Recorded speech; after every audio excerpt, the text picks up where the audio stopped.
Hello everyone, welcome back to my channel. I am Pooja और आज के सेशन में हम बात करेंगे 6 से लेकर 12 ऑफ अप्रैल तक के सभी बैंकिंग न्यूज़। मुझे पता है अभी आप लोगों का एसबीआई क्लर्क एग्जामिनेशन हुआ है, मेंस एग्जाम हो चुका है और अब आप लोग तैयारी कर रहे होंगे एसबीआई पीओ मेंस की। इसके अलावा और भी जो हमारे फाइनेंशियल इंस्टीट्यूट के एग्जाम होते हैं उन सभी में बैंकिंग अवेयरनेस या कह सकते हैं आपकी जनरल अवेयरनेस पूछा जाता है। तो आने वाले हर एक एग्जाम के लिए ये जो बैंकिंग करंट अफेयर्स का सेशन है वो बहुत ज्यादा इंपॉर्टेंट है और 100% आपको यहाँ से एमसीक्यू देखने को मिलेंगे। अगर आप लोगों ने क्लर्क मेंस दिया है तो आप लोगों ने यहाँ से क्वेश्चन जरूर देखे होंगे। क्लियर है? हमारा टॉपिक ऑफ डिस्कशन क्या है? 6 से 12 अप्रैल तक के हम बैंकिंग करंट अफेयर्स को यहाँ पर डिस्कस करेंगे। आज हमें बात करनी है कि ये स्टैंड अलोन प्राइमरी डीलर क्या होते हैं, बेस एंड मींस एडवांस क्या होता है और काफी सारी गवर्नमेंट स्कीम्स हैं जिनका टेन्योर एक्सटेंड हुआ है या नया बजट आया है या फर्दर एक्सपांशन हुआ है या फिर एनिवर्सरी सेलिब्रेट की है, तो वो सारी बातें यहाँ पे कवर हो जाएंगी। तो आपका ये जो सेशन है वो आपको मेंस में तो मदद करेगा ही करेगा, साथ ही साथ ये आपको मदद करेगा आपके इंटरव्यू सेशन में। ओके जी। अच्छा, वीडियो एंड होने के बाद इसकी पीडीएफ आपको मिल जाएगी, तो पीडीएफ डाउनलोड कर लेना और जिससे आप एक दो बार इसको रिवाइज करो तो चीजें आपको याद हो जाएं।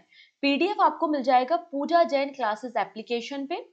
आप फ्री नोट्स वाले सेगमेंट पे जाना और उसमें वीकली बैंकिंग करंट अफेयर्स का फोल्डर होगा, वहां से आप इसे डाउनलोड कर सकते हैं। क्लियर है? यहां तक का मामला सेट है सभी लोगों को? चलो स्टार्ट कर लेते हैं आज का सेशन, लेकिन सबसे पहले जल्दी से फटाफट से एक बार लिंक को शेयर कर दो अपने फ्रेंड्स के साथ, वो सभी फ्रेंड जो किसी भी बैंकिंग एग्जाम की प्रिपरेशन कर रहे हैं। साथ ही साथ अगर पहली बार आए हैं तो सब्सक्राइब कर लेंगे जिससे अपकमिंग क्लासेस के नोटिफिकेशंस आपको मिल सके। तो सबसे पहले बात करते हैं तमिलनाडु के बारे में। Tamil Nadu set a new high with 9.69% growth. अब यहाँ पे 2024-25 में अलग अलग राज्यों का अलग अलग परफॉर्मेंस था। कोई राज्य होंगे जिनका जीडीपी में कंट्रीब्यूशन ज्यादा होगा, कोई राज्य ऐसे होंगे कि जिनका फिस्कल डेफिसिट कम होगा। तो यहाँ पे राज्यों के परफॉर्मेंस के अकॉर्डिंगली, उनके इकोनॉमिक ग्रोथ के अकॉर्डिंगली रैंकिंग की गई है एंड तमिलनाडु राज्य टॉप पर आपको मिल जाएगा। Tamil Nadu has achieve the highest real economic growth rate in India for the year 24-25 और पिछले 10 सालों का तमिलनाडु का ये हाईएस्ट इकोनॉमिक ग्रोथ देखा गया है विच इज 9.69%। अब ये जो 9.69% है ये रियल इकोनॉमिक ग्रोथ है तमिलनाडु राज्य का। अगर हम बात करें नॉमिनल इकोनॉमिक ग्रोथ के बारे में तो तमिलनाडु राज्य की जो नॉमिनल इकोनॉमिक ग्रोथ है वो 14.02 है। एक्चुअली जो रियल इकोनॉमिक ग्रोथ होती है उसमें हम इंक्लूड नहीं करते इन्फ्लेशन को, और जो नॉमिनल ग्रोथ हम कैलकुलेट करते हैं उसमें इन्फ्लेशन को इंक्लूड किया जाता है। क्लियर? तो फर्स्ट नंबर पे तमिलनाडु राज्य है, सेकेंड नंबर पे आपको याद रखना है आंध्र प्रदेश और थर्ड नंबर पे राजस्थान है। जब भी इस तरीके की रिपोर्ट को आप पढ़ो, स्टडी करो, तो एटलीस्ट टॉप 3 राज्यों के बारे में आपको पता होना चाहिए। नाउ बात करते हैं स्टैंड अप इंडिया स्कीम के बारे में। Recently stand up India scheme के 7 इयर्स कंप्लीट हो चुके हैं। स्टैंड अप इंडिया स्कीम को 5 अप्रैल 2016 में 2016 में लॉन्च किया गया था। ठीक है, और 7 इयर्स इसके कंप्लीट हो चुके हैं और अभी तक 61,000 करोड़ रुपीस का इन्वेस्टमेंट हुआ है। एक्चुअली ये स्कीम क्या करती है, हमारे देश में जो एससी कम्युनिटी है, एसटी है, वीमेंस है, अगर उनको अपने बिजनेस स्टार्ट करने के लिए फाइनेंशियल नीड की रिक्वायरमेंट है तो फाइनेंशियल नीड प्रोवाइड की जाती है वीमेन एंटरप्रेन्योर को, शेड्यूल कास्ट को और शेड्यूल ट्राइब को। क्लियर है? ना बात करते हैं NPCI Bhim service limited introduce Bhim 3.0 the newest version of Bharat interface for money application. तो भीम का फुल फॉर्म आपसे इंटरव्यू में पूछा जा सकता है। भीम का मतलब है भारत इंटरफेस फॉर मनी और भीम का अपग्रेडेड वर्जन भीम 3.0 लॉन्च किया गया है, जो कि आप अगर आपका इंटरनेट कनेक्शन उतना स्ट्रांग नहीं है, वीक इंटरनेट कनेक्शन है या अनस्टेबल इंटरनेट कनेक्शन है, तो भी आपको ये स्मूथ ट्रांजेक्शन प्रोवाइड करेगा, काफी सेफ होगा। ये आपके ट्रांजेक्शन्स को मैनेज कर सकता है, ट्रैक कर सकता है, ये आपके एक्सपेंसेस को स्प्लिट कर सकता है। मान लेते 2 या 2 से ज्यादा फ्रेंड्स हैं और उनके एक्सपेंसेस है तो उनको स्प्लिट करने का काम ये करेगा। ठीक है, बजटिंग करने में आपको सपोर्ट करेगा और इसमें आप एक अकाउंट के साथ कई सारे और फैमिली फ्रेंड्स को एड ऑन कर सकते हैं। तो एक नया फैमिली मोड यहाँ पर इंट्रोड्यूस किया है with enable user to add multiple family member to single account, assign payment, monitor household expenses. इसमें एक और नया फीचर है एक्शन नीडेड।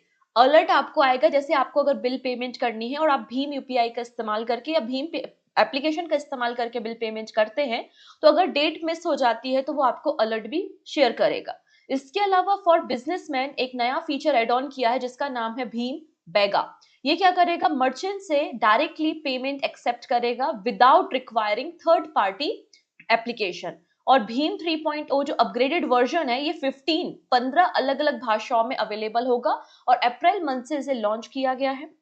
भीम यूपीआई को 2016 में लॉन्च किया गया था simple fast and secure method for cashless payment के लिए। ये एक इनिशिएटिव है एनपीसीआई का। एनपीसीआई का फॉर्मेशन 2008 में आरबीआई और इंडियन बैंक एसोसिएशन ने किया था under the payment and settlement system act 2007। Done. Now government of India ने पेट्रोल एंड डीजल पे ₹2 से एक्साइज ड्यूटी को इंक्रीज कर दिया है। ठीक है, अब यहाँ पे अगर देखो तो रेवेन्यू डिपार्टमेंट ने हमें इंफॉर्मेशन दी है कि पेट्रोल में जो एक्साइज ड्यूटी है वो ₹13 पर लीटर है और वही डीजल में जो एक्साइज ड्यूटी है वो ₹10 पर लीटर देखने को मिलेगी। लेकिन हमारे मिनिस्ट्री ऑफ पेट्रोलियम और नेचुरल गैस ने कहा है कि हमारी जो बड़ी बड़ी कंपनीज हैं जो ऑयल को प्रोड्यूस करती है जैसे कि ओएनजीसी वगैरह है, वो इस हाइक को, ये जो एक्साइज ड्यूटी इंक्रीज हुई है उसको एब्जॉर्ब कर लेंगी। इसका इम्पैक्ट हमारे देश के रिटेलर्स पे नहीं पड़ेगा। इसके अलावा ओपेक प्लस जो कंट्रीज हैं उन्होंने भी क्रूड ऑयल के प्रोडक्शन को इंक्रीज करने की बात की है। पहले इन्होंने कहा था कि हम 1,35,000 barrel per day crude oil का प्रोडक्शन करेंगे। नाउ अभी ये कहते हैं कि हम 4,11,000 barrel per day crude oil का प्रोडक्शन करेंगे जो कि मई मंथ से स्टार्ट हो जाएगा। नेक्स्ट है Trump unveil discounted reciprocal tariff in India to be change 26%। अब यहाँ पे रेसिप्रोकल क्या होता है? देखो, रेसिप्रोकल का सिंपल सा मतलब है अगर मैंने आप पे टैक्स लगाया तो बदले में आप भी हम पे टैक्स लगा सकते हैं। तो government of India already 50% 52% duty लगाती है अमेरिका के प्रोडक्ट पे, इसलिए उसी को काउंटर करने के लिए 26% रेसिप्रोकल टैक्स इंट्रोड्यूस किया है डोनाल्ड ट्रंप ने। डोनाल्ड ट्रंप ने 90 से ज्यादा देशों पे एक्साइज ड्यूटी या फिर डिफरेंट टाइप ऑफ टैरिफ को इम्पोज किया है और इस दिन को इन्होंने लिबरेशन डे डिक्लेयर किया। तो 2 अप्रैल को इन्होंने लिबरेशन डे डिक्लेयर किया। टैरिफ क्या होता है? एक प्रकार का टैक्स होता है जो गवर्नमेंट इम्पोज करती है इंपोर्टेड गुड से। अगर अमेरिका से हम कोई प्रोडक्ट भारत में मंगा रहे हैं तो सरकार उस पर क्या लगाएगी? टैक्स लगाएगी, जिसको हम टैरिफ भी बोलते हैं। ऐसा इसलिए किया जाता है जैसे जिससे दो फायदे होते हैं, एक तो सरकार को फायदा होता है, वो टैक्स को कलेक्ट कर पाती है, और दूसरा फायदा ये होता है कि हमारा जो डोमेस्टिक मार्केट है, हमारी जो लोकल इंडस्ट्रीज हैं, उनको लॉसेस ना हो। ऐसा ना हो कि हमारे देश में कोई प्रोडक्ट ₹100 में बिक रहा है और अमेरिका से वो प्रोडक्ट ₹90 में आके बिक रहा है, तो इससे हमारे लोकल मार्केट को घाटा हो सकता है। तो डोमेस्टिक इंडस्ट्रीज को प्रोटेक्ट करने के लिए टैरिफ इम्पोज किए जाते हैं। ठीक है, तो डोमेस्टिक इंडस्ट्रीज को प्रोटेक्ट करना, ट्रेड को इम्बैलेंस होने से बचाना, और ऑब्वियस सी बात है एक इनकम का सोर्स आपको टैरिफ देखने को मिलते हैं। ठीक है, इतनी चीजें। तो 26% यहाँ पे रेसिप्रोकल टैरिफ इम्पोज किया है अमेरिका ने इंडिया पे। इसका इम्पैक्ट हमारे pharmaceutical, steel, electronics and textile में देखने को मिल जाएगा। नेक्स्ट, रिसेंटली यहाँ पर आरबीआई ने एफपीआई इन्वेस्टमेंट कैप को अनचेंज रखा है। एफपीआई का मतलब होता है फॉरेन पोर्टफोलियो इन्वेस्टर, मतलब विदेशों में बैठे हुए जो बिजनेसमैन हमारे देश के गवर्नमेंट सिक्योरिटीज में, कॉर्पोरेट बॉन्ड्स में इन्वेस्टमेंट करते हैं, इसे ही हम एफपीआई के नाम से जानते हैं। Reserve Bank of India announce that it will retain the existing foreign portfolio investor investment limit. Government ने कोई भी चेंजेस 2025-26 के लिए नहीं किए हैं। गवर्नमेंट सिक्योरिटी के लिए परसेंटेज कितना है? 6% का कैप है। स्टेट डेवलपमेंट लोन के लिए 2% का कैप है और आपका कॉर्पोरेट बॉन्ड के लिए 15% आपको देखने को मिल जाएगा।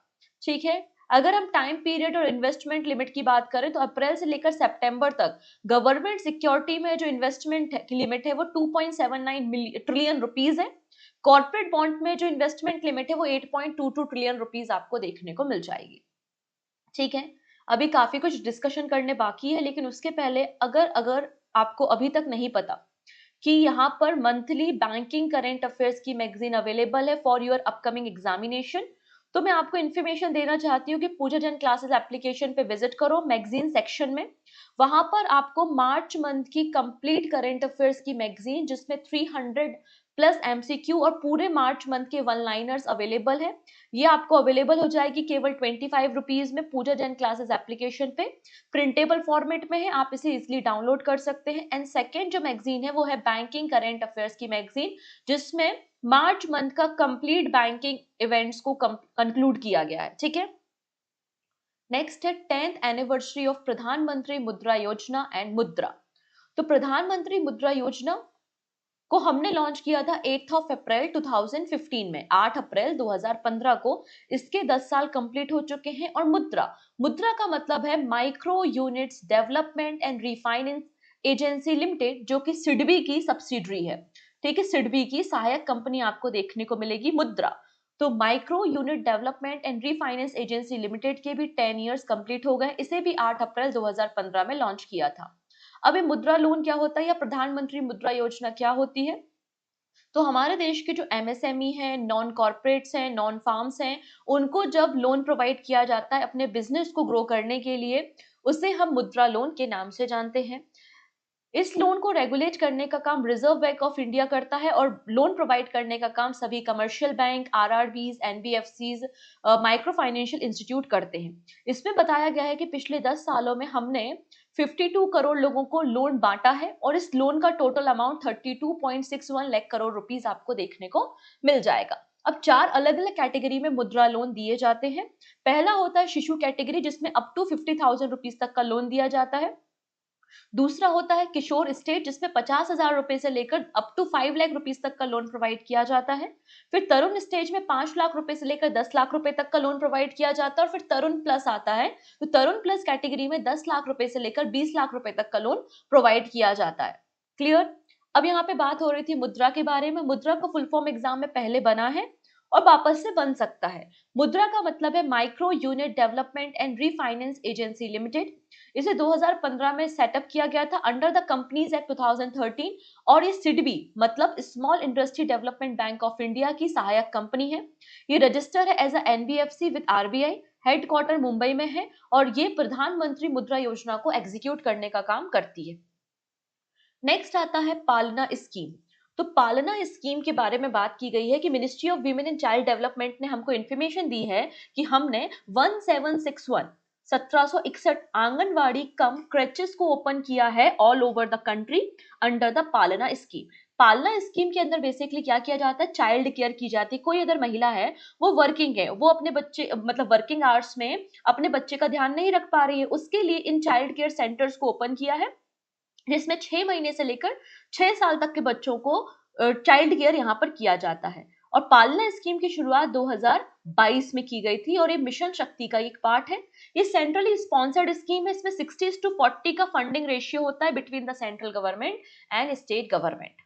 Next, government set to implement one state one RRB. This is very important. ये 1 मई से इम्पैक्ट में आएगा, 1 मई 2025 से ये इफेक्ट में आएगा। तो रिसेंटली मिनिस्ट्री ऑफ फाइनेंस ने हमें इन्फॉर्मेशन दी है और गस्टेड नोटिफिकेशन इशू किया गया है कि हम one state one RRB policy के अंदर हमारे देश के 26 आरआरबीज मतलब रीजनल रूरल बैंक को अमलगमेट करेंगे, उनका कंसोलिडेशन करेंगे। फिलहाल में हमारे देश में 43 आरआरबीज हैं। इस फेज 4, ये फेज 4 होगा, ये फेज 4 होगा आपके अमलगमेशन का। और अमलगमेशन के बाद हमारे देश में 28 आरआरबी हो जाएंगे। तो आरआरबी की संख्या 43 से रिड्यूस होकर 28 हो जाएगी। इनका पर्पस है कि हमारे जो आरआरबीज हैं उनकी ऑपरेशनल इफिशियंसी को बढ़ाना है। सबसे ज्यादा इंपैक्ट किस राज्य में होगा? तो सबसे ज्यादा इंपैक्ट होगा आंध्र प्रदेश में। आंध्र प्रदेश में 4 आरआरबीज को कंसोलिडेट किया जाएगा। उत्तर प्रदेश और वेस्ट बंगाल में 3 आरआरबीज हैं। बिहार, गुजरात, जम्मू, कर्नाटका, मध्य प्रदेश, राजस्थान, उड़ीसा, महाराष्ट्र में 2-2 आरआरबी को कंसोलिडेट किया जाएगा। तो 11 स्टेट्स में 26 आरआरबीज को यहाँ पे अमलगमेट किया जाएगा और हमारे देश में फिर 43 आरआरबी से 28 आरआरबी हो जाएंगे और ये इफेक्ट हो जाएगा 1 मई से। ये चौथा फेज है, फोर्थ नंबर का फेज है जब हमारे देश में आरआरबीज का अमलगमेशन हो रहा है। सबसे पहले जो अमलगमेशन हुआ था, पहला फेज जो हुआ था वो 2006 से 2010 के बीच में था। उस समय हमारे देश में 196 आरआरबीज थे जिनको अमलगमेट करके 82 कर दिया गया था।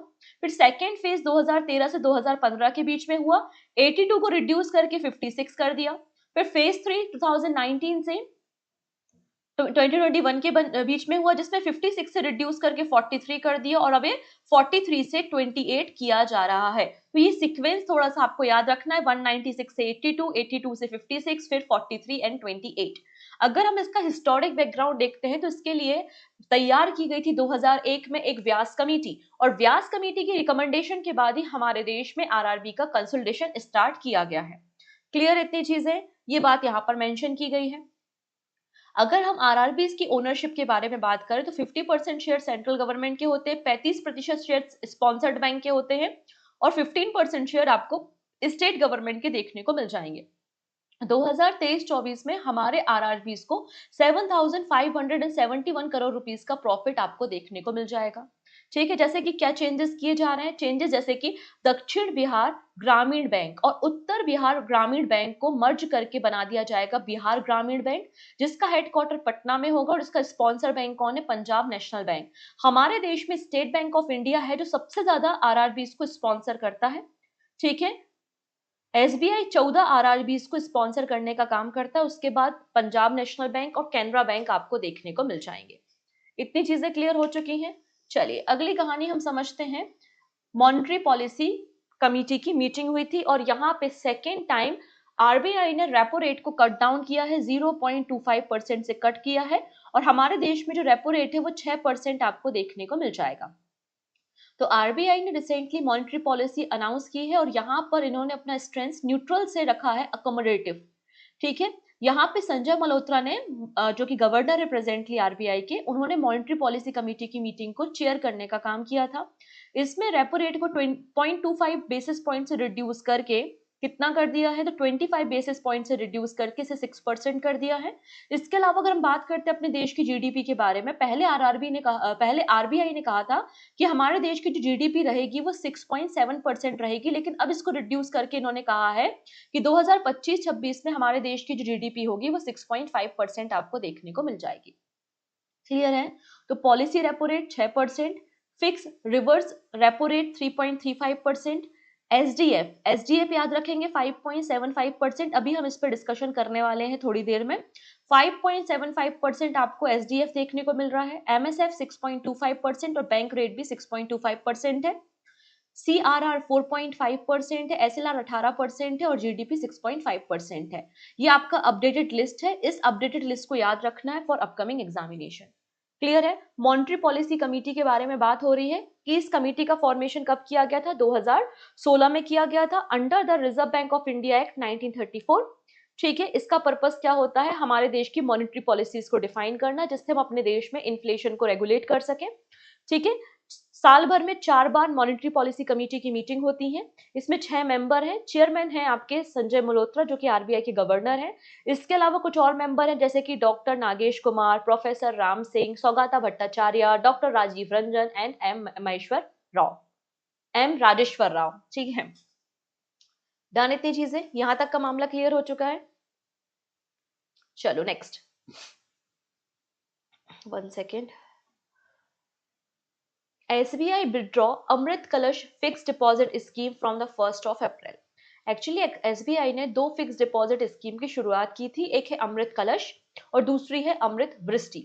अमृत कलश स्कीम जो है वो 400 डेज की फिक्स डिपॉजिट स्कीम है। 400 दिन तक आप अपने पैसे को फिक्स डिपॉजिट करा सकते हैं, जिसमें रेट ऑफ इंटरेस्ट कितना था, 7.10% था नॉर्मल पब्लिक के लिए और सीनियर सिटीजन के लिए 7.60% था। रिसेंटली एसबीआई ने कहा है कि हमें विड्रॉ है और इन्होंने 1 अप्रैल से ये लागू कर दिया है। और यहाँ पर जो अमृत वृष्टि स्कीम है जो कि एसबीआई की एक फिक्स डिपॉजिट स्कीम है और इसका जो टेन्योर है वो 444 डेज का है और ये आपको कंटिन्यू देखने को मिल जाएगी।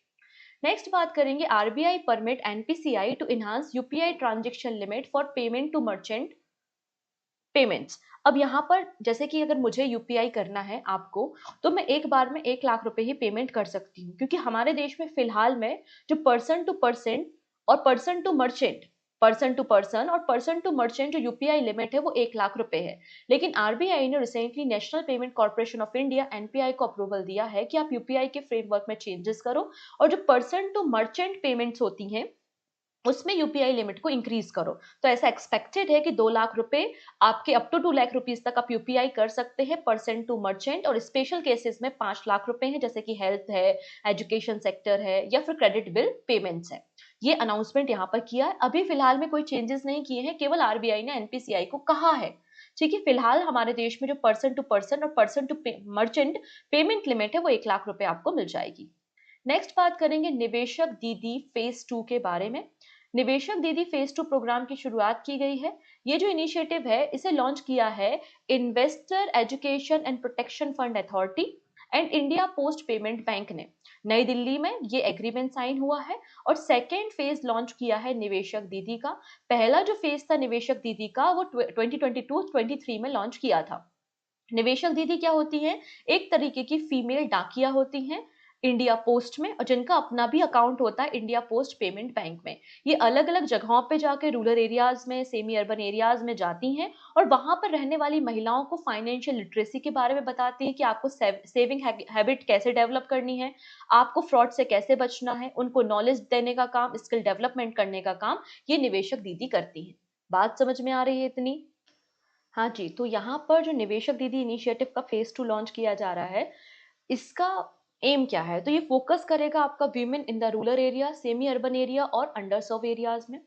ठीक है, इसमें बताया जाएगा महिलाओं को कि किस तरीके से आपको रिस्पॉन्सिबल इन्वेस्टमेंट करना है। फ्रॉड अवेयरनेस के बारे में इंफॉर्मेशन दी जाएगी और 4000 से ज्यादा फाइनेंशियल लिटरेसी कैंप्स को भी ऑर्गेनाइज किया जाएगा ऑल ओवर द कंट्री, और 40,000 निवेशक दीदी को ट्रेन करने का काम यहाँ पर किया जाएगा। अब यहाँ पे बात हुई थी इंडिया पोस्ट पेमेंट बैंक के बारे में। Department of post under the ministry of communication ने इंडिया पोस्ट पेमेंट बैंक का फॉर्मेशन स्टोन रखा था 30 जनवरी 2017 में, रांची झारखंड एंड रायपुर छत्तीसगढ़। लेकिन ये ऑपरेशन में कब से आया? 2018, 1 सितंबर 2018 से India post payment bank operation में है। इन्हें रेगुलेट करने का काम रिजर्व बैंक ऑफ इंडिया करता है। हेडक्वार्टर नई दिल्ली में है। पंच लाइन इसकी है आपका बैंक आपके द्वार, एंड एमडी एंड सीईओ का नाम है आर विश्वेश्वरन। अब यहाँ पर एक और ऑर्गेनाइजेशन के बारे में बात हुई है जिसका नाम है investor education and protection fund authority. इसका फॉर्मेशन 7 सितंबर 2016 में हुआ था अंडर द कंपनीज एक्ट 2013, और union ministry of corporate affairs के अंदर ये आती है। इसका काम क्या होता है? ये इन्वेस्टर्स के फंड को सिक्योर करती है और लोगों को इन्वेस्टमेंट के बारे में बताती है। क्लियर है? चलिए नेक्स्ट बात करते हैं periodic labour force survey report. ये रिलीज की गई है by the ministry of statics and the programme implementation. इसमें बताया जाता है कि हमारे देश में क्या क्या चेंजेस हो रहे हैं, लेबर फोर्स पार्टिसिपेशन रेट क्या है, वर्कर पॉपुलेशन कितनी है, अनएम्प्लॉयमेंट रेट कितना है। तो बेरोजगारी दर हमारे देश में कम हुई है, ये 5% से रिड्यूस होकर कितनी हो गई है? 4.9% हो गई है। अगर हम बात करते हैं रूरल एरियाज में, तो रूरल एरियाज में अनएम्प्लॉयमेंट रेट डिक्लाइन हुआ है 4.3% से 4.2%। वहीं अर्बन एरियाज में ये इंक्रीज हुआ है 6% टू 6.1%। ये आपको डेटा याद रखना है। Next, labour force participation rate हमारे देश में स्लाइटली डिक्लाइन हुआ है, 59.8% से डिक्लाइन होकर 59.6% हो चुका है। हमारे देश में वो सभी जनता, वो सभी पब्लिक जिसकी एज 15 साल या 15 साल से ज्यादा है, जो काम करते हैं या काम करना चाहते हैं, ऐसी पॉपुलेशन को हम लेबर फोर्स पार्टिसिपेशन रेट के नाम से जानते हैं। अर्बन एरिया में इंक्रीज हुआ है 74.3 से 75.6। ठीक, नाउ बात करते हैं यहाँ पर हम वर्कर पॉपुलेशन रेशियो। हमारे देश में डिक्लाइन हुआ है 58% से 57.7%। ठीक, यहाँ पर बाकी टेबल है और ये पीआईबी का टेबल है, आप इसको पढ़ सकते हैं। बाकी सभी इंपॉर्टेंट जो आपको याद रखनी है चीजें वो मैंने आपको बता दी है। ठीक, next, Juspay become India's first unicorn of 2025।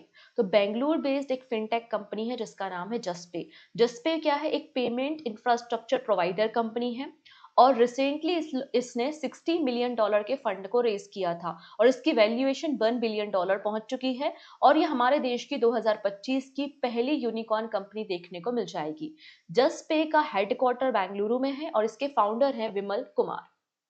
अगला नाम आता है विरल दावदा का, और विरल दावदा को चीफ इंफॉर्मेशन ऑफिसर बनाया है बॉम्बे स्टॉक एक्सचेंज में। तो बॉम्बे स्टॉक एक्सचेंज के deputy CIO chief information officer कौन बने हैं? वायरल दावदा आपको देखने को मिल जाएंगे। Next, cabinet approve modernisation of command area development and water management as a sub scheme of प्रधानमंत्री कृषि सिंचाई योजना।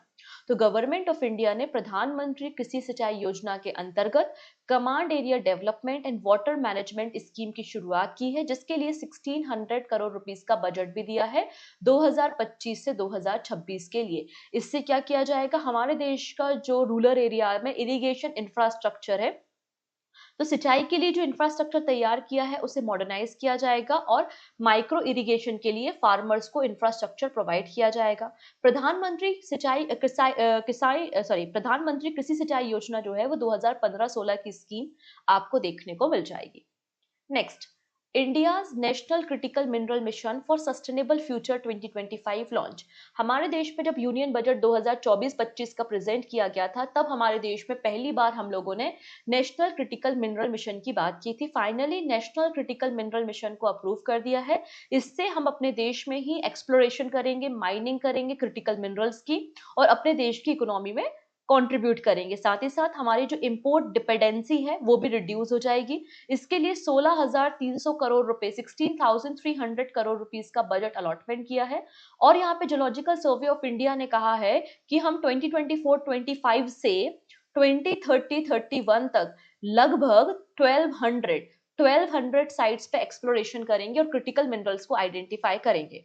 क्रिटिकल मिनरल्स वो मिनरल्स होते हैं जो हमारे देश की इकोनॉमी डेवलपमेंट के लिए और नेशनल सिक्योरिटी के लिए इंपॉर्टेंट होते हैं, जैसे कि कोबाल्ट, कॉपर, सिलिकॉन, निकेल, ठीक है, tin, titanium, tungsten, indium, lithium. और अभी हमारे देश में 30 ऐसे मिनरल्स हैं जिनको हमने as a critical mineral recognise किया हुआ है। Next, India support Sierra Leone's $990,000 aid through the UN partnership. तो सबसे पहले सियरा लियोन कहाँ है? अफ्रीका कॉन्टिनेंट की एक कंट्री है जो अटलांटिक ओशन के साथ बॉर्डर शेयर कर रही है, जिसकी कैपिटल क्या है? आपकी फ्री टाउन है। अब इंडिया यूएन पार्टनरशिप फंड के बारे में बात करते हैं। इंडिया और यूनाइटेड नेशन ने एक फंड क्रिएट किया था $150 मिलियन का, और इस फंड का फॉर्मेशन 2017 में किया था। ऐसे सभी देश जो इकोनॉमी डेवलपमेंट करना चाहते हैं या उनको इंफ्रास्ट्रक्चर के लिए या किसी स्पेशल कॉज के लिए फंड की रिक्वायरमेंट है, तो इस फंड से पैसे दिए जाते हैं। तो इंडिया ने रिसेंटली फाइनेंशियली ग्रांट किया है $990,000 का सियरा लियोन को for project aimed at empowering person with disabilities. Clear? Next, RBI allow stand alone primary dealer in repo operation। तो यहाँ पे स्टैंड अलोन प्राइमरी डीलर क्या होते हैं और ये कॉन्सेप्ट आरबीआई ने कब लेकर आया? ये जो स्टैंड अलोन प्राइमरी डीलर का कॉन्सेप्ट है, ये 1995 का कॉन्सेप्ट है जो कि आरबीआई ने इंट्रोड्यूस किया था। ठीक है जी, पहली चीज तो ये क्लियर हो गई। अब ये करता क्या है? ये देखो, दो चीजें करता है। जैसे कि जब गवर्नमेंट को, सरकार को जब पैसे की जरूरत होती है तो सरकार क्या करती है? बॉन्ड इशू करती है, गवर्नमेंट सिक्योरिटी इशू करती है, और हम और आप क्या करते हैं? इन गवर्नमेंट सिक्योरिटीज को परचेस करते हैं। लेकिन गवर्नमेंट ऑफ इंडिया के बिहाफ पे, इनके बिहाफ पे आरबीआई जो है वो गवर्नमेंट सिक्योरिटी इशू करता है। अब आप और मैं आरबीआई के पास तो नहीं जाएंगे गवर्नमेंट सिक्योरिटीज को खरीदने या फिर बेचने के लिए। तो इन गवर्नमेंट सिक्योरिटी को खरीदने या बेचने के लिए आपको देखने को मिलते हैं प्राइमरी डीलर्स। तो प्राइमरी डीलर्स का सिक्योरिटी मार्केट में एक अहम रोल होता है, क्योंकि सिक्योरिटी को खरीदने और बेचने का काम कौन करता है? प्राइमरी डीलर्स करते हैं। दो प्रकार के प्राइमरी डीलर्स होते हैं, एक होते हैं स्टैंड अलोन प्राइमरी डीलर्स और दूसरे होते हैं बैंक प्राइमरी डीलर्स। तो किसी भी बैंक की सब्सिडरी जो है, सहायक कंपनी, वो एक आपका प्राइमरी डीलर हो सकती है। इसके अलावा ऐसे बैंक जो फॉरेन बैंक है, जिनके हेडक्वार्टर इंडिया में नहीं है, विदेशों में है, ऐसे बैंक्स की भी सब्सिडरी आपकी प्राइमरी डीलर्स हो सकती हैं। जैसे कि अगर बात करें स्टैंड अलोन प्राइमरी डीलर, जैसे कि आपका मॉर्गन स्टैनली एक प्रकार का स्टैंड अलोन प्राइमरी डीलर आपको देखने को मिल जाएगा। बात समझ में आ रही है? अभी न्यूज पे आते हैं। रिजर्व बैंक ऑफ इंडिया ने स्टैंड अलोन प्राइमरी डीलर को परमिशन दी है कि वो सभी रेपो रेट ऑपरेशंस में पार्टिसिपेट कर सकते हैं। पहले इनको केवल परमिशंस थी कि आप यहाँ पर जो लिक्विडिटी मैनेजमेंट ऑपरेशंस होते हैं उसमें ही पार्टिसिपेट कर सकते हैं, या आप जो वेरिएबल रेपो रेट के जो ऑपरेशंस होते हैं उसमें पार्टिसिपेट कर सकते थे, लेकिन अब ये रेपो रेट के ऑपरेशंस में भी पार्टिसिपेट कर सकते हैं। ऐसा आरबीआई ने स्टैंड अलोन प्राइमरी डीलर को अप्रूवल दिया है। इसके अलावा आरबीआई ने जो लिक्विडिटी फैसिलिटी लिमिट है स्टैंड अलोन प्राइमरी डीलर्स की, उसको भी बढ़ाकर 15,000 करोड़ कर दिया है। पहले ये 10,000 करोड़ की लिमिट थी, अब ये बढ़ाकर कितनी हो गई है, 15,000 करोड़ रुपए। अब ये क्या बात की जा रही है, तो सबसे पहले हमें समझना पड़ेगा यहाँ पर किसके बारे में, एसडीएफ। अभी मैंने बताया था ना 5.75% आपका एसडीएफ है according to the monetary policy committee. SDF क्या होता है, स्टैंडिंग डिपॉजिट फैसिलिटी होती है। जैसे कि बैंक्स के पास एक्सेसिव अमाउंट है और मार्केट से हमें लिक्विडिटी को मैनेज करना है, लिक्विडिटी को एब्जॉर्व करना है, तो आरबीआई क्या करता है, आरबीआई जो बैंक्स के पास एक्सेसिव अमाउंट से वो ले लेता है। तो आप कहेंगे मैम एक चीज बताओ, तो यहाँ पर रिवर्स रेपो रेट और इसमें क्या अंतर है। रिवर्स रेपो रेट और इसमें अंतर है कोलेट्रल का। जब बैंक्स अपने एक्सेसिव अमाउंट को आरबीआई के पास रखवाते हैं और बदले में आरबीआई उनको क्या करता है, गारंटी देता है, कोलेट्रल देता है in the form of government security, तब हम उसको रिवर्स रेपो रेट कहते हैं। लेकिन यहाँ पे अब गवर्नमेंट के पास, सॉरी, आरबीआई के पास गवर्नमेंट सिक्योरिटी है ही नहीं, कोई कोलेट्रल है ही नहीं जितना वो बैंक को दे सके। ठीक है, तो लेकिन हमें तो मार्केट से लिक्विडिटी को एब्जॉर्व करना है, इसलिए एक नया टर्म इंट्रोड्यूस किया गया था जिसका नाम है स्टैंडिंग डिपॉजिट फैसिलिटी। इसमें क्या किया जाता है, आरबीआई एक्सेस जो अमाउंट है बैंक्स के पास उसको एब्जॉर्व कर लेती है और बदले में आरबीआई कोई भी कोलेट्रल नहीं देती है आपके बैंक्स को। इसको हम स्टैंडिंग डिपॉजिट फैसिलिटी कहते हैं, जो कि रिजर्व बैंक ऑफ इंडिया का एक लिक्विडिटी मैनेजमेंट करने का टूल या मॉनेटरी टूल आपको देखने को मिल जाएगा। तो रिजर्व बैंक ऑफ इंडिया ने जो स्टैंडिंग लिक्विडिटी फैसिलिटी लिमिट है हमारे स्टैंड अलोन प्राइमरी डीलर्स के लिए, वो 10,000 करोड़ रुपए से बढ़ाकर 15,000 रुपए करोड़ कर दी है, जो कि 2 अप्रैल से इफेक्ट में आ जाएगी। क्लियर। नेक्स्ट है IndusInd Bank transfer 10,000 crore rupees loan to ICICI Federal Bank by the IBPC. IBPC का क्या मतलब होता है, inter bank participation certificate. Inter bank participation certificate एक प्रकार का मनी मार्केट का इंस्ट्रूमेंट है। अगर आपके पास कोई बैंक है और बैंक अपने लेंडिंग टारगेट को पूरा नहीं कर पा रहा, ऐसे कंडीशन में वो दूसरे बैंक से क्या करता है, लोन ले लेता है, उधारी ले लेता है। तो IBPC is a money market instrument used by the bank to share loan and meet year-end lending targets. तो इंडसइंड बैंक ने 10,000 करोड़ रुपीस लोन ट्रांसफर किया है किसे, आईसीआईसीआई को, बाया इंटर बैंक पार्टिसिपेशन सर्टिफिकेट। ठीक है, यहाँ पे इंडसइंड बैंक का फॉर्मेशन 1994 में पुणे में हुआ था। Sumant Kathpalia MD and CEO है। ना बात करते हैं वोडाफोन एंड इंडिया के बारे में। हम अपने देश के टेलीकॉम सेक्टर को और भी ज्यादा बूस्ट करना चाहते हैं, तो यहाँ पे गवर्नमेंट की जो स्टेक्स हैं वोडाफोन इंडिया में वो इंक्रीज हो चुके हैं और गवर्नमेंट ऑफ इंडिया ने 48.99% स्टेक्स को एक्वायर कर लिया है और ये डील 36,950 करोड़ रुपीस की आपको ये डील देखने को मिल जाएगी। Now next, SBI and Citibank announced $295 million social loan to support farmer in India। तो स्टेट बैंक ऑफ इंडिया और यहाँ पे अमेरिका बेस्ड एक सिटी बैंक है जो कि एक फॉरेन बैंक है, इन्होंने एक सोशल लोन फैसिलिटी स्टार्ट की है जिसकी वैल्यू $295 मिलियन की है, जो कि स्मॉल जो हमारे देश के फार्मर्स हैं उनको मदद करेगा, जिससे एग्रीकल्चर प्रोडक्टिविटी को बढ़ाया जा सके। तो ये डील यहाँ पर साइन की गई है। नेक्स्ट बात करेंगे, फाइनेंस मिनिस्टर ने लॉन्च की है नीति NCAER state economy forum portal. ठीक है, निर्मला सीतारमन जी ने इस पोर्टल को लॉन्च किया है जो कि इकोनॉमी फोरम पोर्टल है। इसे नीति आयोग ने तैयार किया है in the collaboration with national council of applied economy research. NCAER का क्या मतलब है, national council of applied economy and research. इसमें क्या किया जाएगा, इस पोर्टल में क्या होगा, इस इकोनॉमी फोरम पोर्टल में क्या होगा, तो पिछले 30 सालों में मतलब 1990-91 से लेकर 2022-23 तक, मतलब इन 30 सालों में जो भी अलग अलग इंडियन स्टेट का डेटा है, अलग अलग जो डेमोग्राफी हमने कवर की है, economic fiscal indicator, health, education, वो सारा डेटा एक जगह कंपाइल किया जा रहा है। उसी पोर्टल का नाम है नीति NCAER states economy forum portal, जिसे नीति आयोग और national council of applied economy research ने मिलकर तैयार किया है। इसे लॉन्च करने का काम निर्मला सीतारमन ने किया है। डन। नेक्स्ट, WMA मतलब ways and means advance limit for government of India for April to सितंबर 2025। तो यहाँ पर रिसेंटली गवर्नमेंट ऑफ इंडिया से कंसल्ट करके जो ways and means advance limit है फर्स्ट हाफ के लिए मतलब अप्रैल से लेकर सितंबर 2025 तक के लिए इसे बढ़ा दिया गया है। इसे बढ़ाकर 1,50,000 करोड़ रुपीस कर दिया गया है। ठीक है, डन इतनी चीजें। 1,50,000 करोड़ यहाँ पे कर दिया है। गवर्नमेंट ने जो रिजर्व बैंक ऑफ इंडिया का fixed ways and means advance limit है सेकेंड क्वार्टर के लिए 2024-25, वो 50,000 करोड़ आपको देखने को मिलेगा। स्टेट और यूनियन टेरिटरी के लिए भी वेज और मींस एडवांस लिमिट को बढ़ा दिया है। स्टेट के लिए 60,000 करोड़ रुपए है और यूनियन टेरिटरी के लिए 47,000 करोड़ रुपीज आपको मिलेगा। वेज एंड मींस एडवांस को 1997 में इंट्रोड्यूस किया गया था। अब इसमें क्या होता है, जैसे कि सरकार है, कोई स्टेट गवर्नमेंट है, अब स्टेट के कई बार खर्चे ज्यादा हो जाते हैं, एक्सपेंडिचर ज्यादा हो जाते हैं और रिसिप्ट कम होती है। जब रिसिप्ट कम है, एक्सपेंडिचर ज्यादा है, तो क्या होगा, सरकार को फिस्कल डेफिसिट होगा, राजकोषीय घाटा होगा। तो रिसिप्ट और पेमेंट में कई बार मिसमैच हो जाता है और स्टेट अपने टारगेट को पूरा नहीं कर पाते। तो यहाँ पे जो शॉर्ट टर्म लोन्स प्रोवाइड किए जाते हैं उसे ही हम वेज एंड मीन्स एडवांस कहते हैं। तो government can avail immediate cash from the RBI if required. और ये जो अमाउंट या जो WMA होता है, ये 90 डेज या मैक्सिमम आपका 3 मंथ्स के लिए होता है और उसके बाद इसे रीपेमेंट करना पड़ता है with interest. As per the section 17 sub clause 5 of RBI act 1934, यहाँ पर सेंट्रल स्टेट गवर्नमेंट को ग्रांट प्रोवाइड करती है उनके मिसमैच को पूरा करने के लिए। इसमें जो WMA लिमिट होती है वो 90 डेज की होती है। 90 डेज तक आपका जो रेपो रेट, मतलब जितना आपको इंटरेस्ट लगता है वो रेपो रेट के अकॉर्डिंगली लगता है, जैसे कि 6%।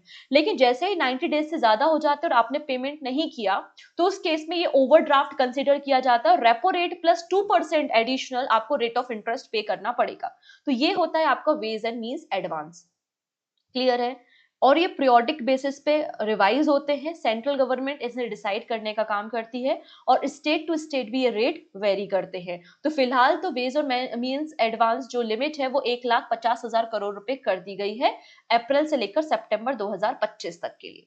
क्लियर? तो ये थे हमारे सभी इंपॉर्टेंट बैंकिंग करंट अफेयर्स, ठीक है, इंपॉर्टेंट गवर्नमेंट स्कीम और जो भी इनिशिएटिव्स लॉन्च हुए हैं वो मैंने डिस्कस कर दिए हैं आपके 6 ऑफ अप्रैल से लेकर 12 ऑफ अप्रैल के बीच में।